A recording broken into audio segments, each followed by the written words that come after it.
மடம். மரம்.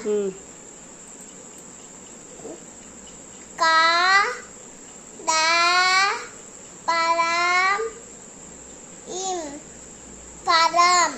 என்னது? கரம். ட